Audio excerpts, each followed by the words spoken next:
Hello, welcome to this video on the Vijnana Bhairava Tantra, a collection of teachings on spiritual awakening.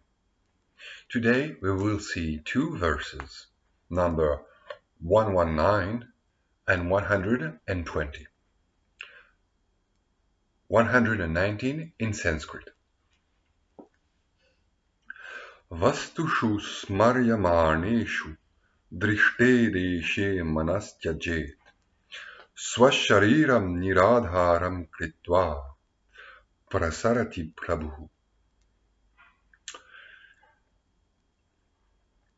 Vastuṣu smaryamāṇeṣu.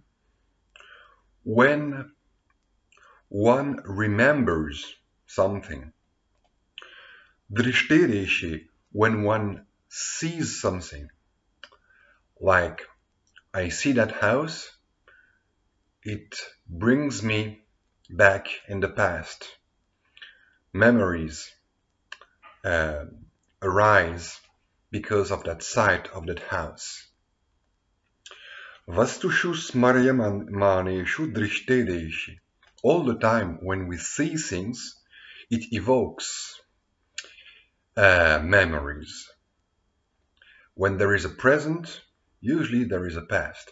Direct perception of what is present here and now, or even of what is not present here and now, evokes, manifests, awakes memories from the past. So when that happens, tyajet, one should give up, one should drop away attention. And svaśarīraṃ nirādhāraṃ kṛtvā, having made one's body without support, that is, having dropped attention to one's body, or having made infinite awareness one's body, prasarati prabhuḥ, the Lord comes, literally. That is, consciousness awakes. What does that mean? It means that very often when I see something like that house, it's a direct perception. I am in the present of perception. But then suddenly a memory about that house, my childhood, etc., arises because of that direct perception. And at that very moment, I am, as it were, taken out of the so-called real world of the present. I am taken out of my body. My attention, my conventional, ordinary body, all disappear in favor of those memories, from the past, awaken now. And what happens is that because of that movement, because of being taken out from the present moment into those memories, in between I am like a worm taken out of its box, or as if I had been kidnapped by some ETs, and within that gap, in between that direct perception and those memories, I am pure awareness. I am out of time. I am neither prisoner of the present, prisoner of my identification with the present circumstances. I am neither of the past. I manifest myself as being free from time. And that is what is wonderful in memory. Of course, we say memory distracts you from the present. But this is good because the present is not reality. The present moment is not reality.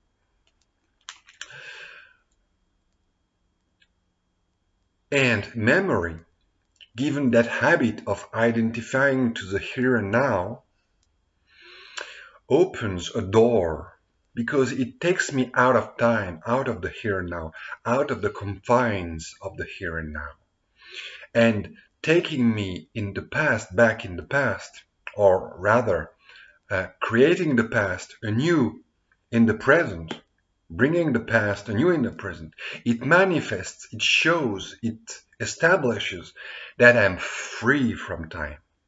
And that is the power of memory. Memory can break my habits of identification with only that body, only those circumstances, only the now, only the present time. It can free me from that. That is why in the Kashmiri Shaiva tradition, memory is not seen as a curse. Rather, it is seen as an opportunity, a door. It is called a wish-fulfilling jewel, a chintamani. It is seen as a very powerful and precious mean to awaken from the sleep of the so-called present reality. Thanks to memory, I can escape the present, the confines of the present, and I can realize myself, recognize myself as being totally free from time. So memory and all its derivatives are very important, like imagination, creativity, because it is the proof that consciousness can identify, of course, to a limited content, but it can also escape from it. And that is the power of memory. And memory is always present. There is almost never any pure direct perception. There is direct perception, but it's always together with memory.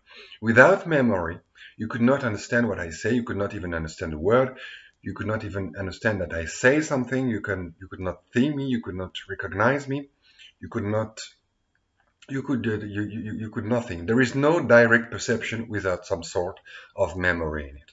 Abhinav Gupta establishes that in his meditation on the verses on recognition, like in Western philosophy, someone like Henry Bergson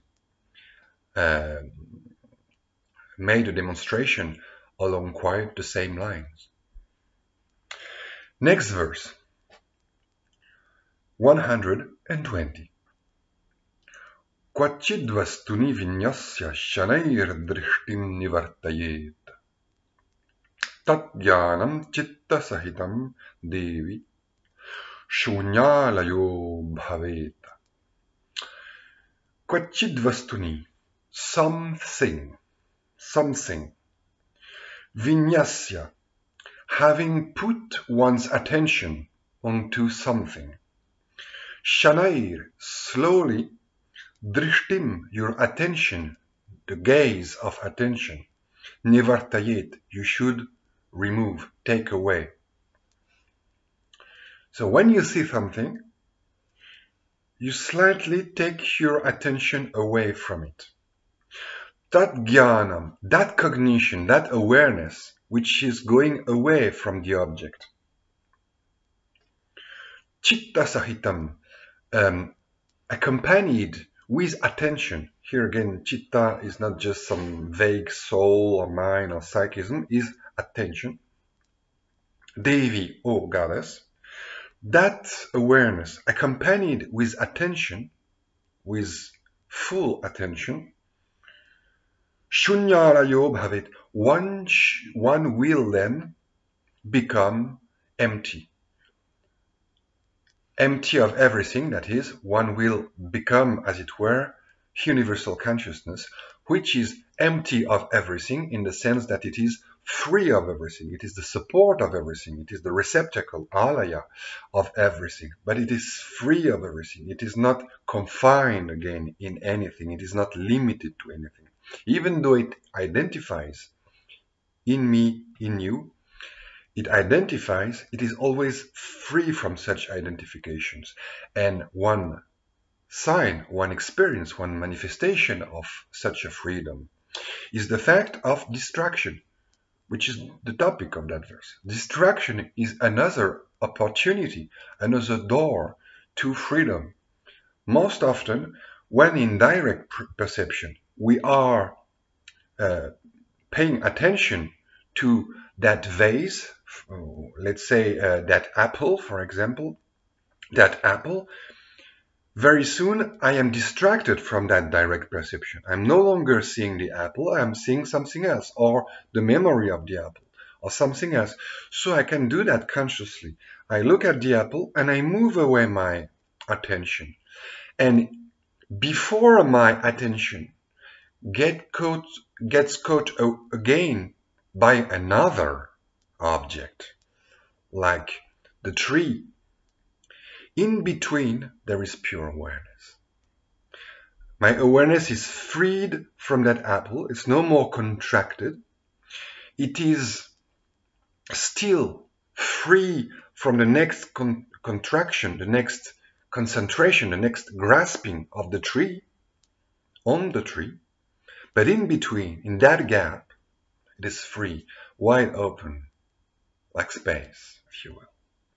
And even more important than that is to realize, to recognize, to notice the movement, the natural movement of awareness, whether we call it attention or universal consciousness or whatever, free or not, free identifier or not.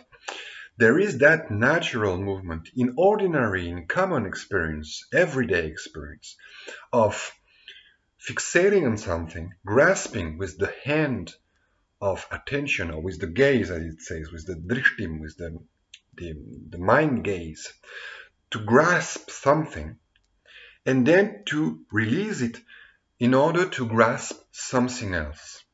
In the tradition, it is said it is like a worm on a tip of grass.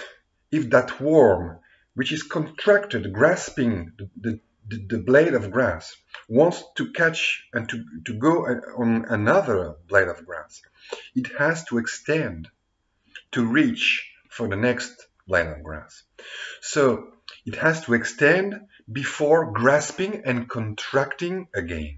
In the same way, my awareness, the awareness that I am, when it leaves an object in order to catch another one, has to go from a state of contraction, which is concentration, perception, to a state of opening, expansion, before grasping the next object.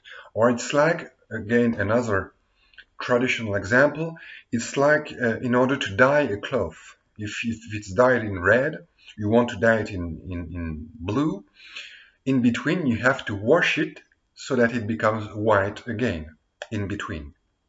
So that then afterward, after that you can dye it again in blue. And same, awareness is transparent. It's always transparent in truth. But that transparency manifests nakedly in between two thoughts. And that is very, very true in memory and in distraction. Memory and distraction are two manifestations of the same movement of the attention spontaneously dropping away the object. They are instances of natural liberation, spontaneous liberation happening all the time in daily common experience. But usually we don't pay attention, we don't know, we are not even aware of the possibility of that happening and of all those liberations spontaneously happening. So we do not taste it, and we do not, therefore, we cannot be nourished by it. But if we are instructed by a teaching such as this one, the Vijnana Bhairava tantra, and if we pay attention, if we have that devotion, then we will find all those movements of spontaneous, natural, effortless liberation right in the heart of daily experience.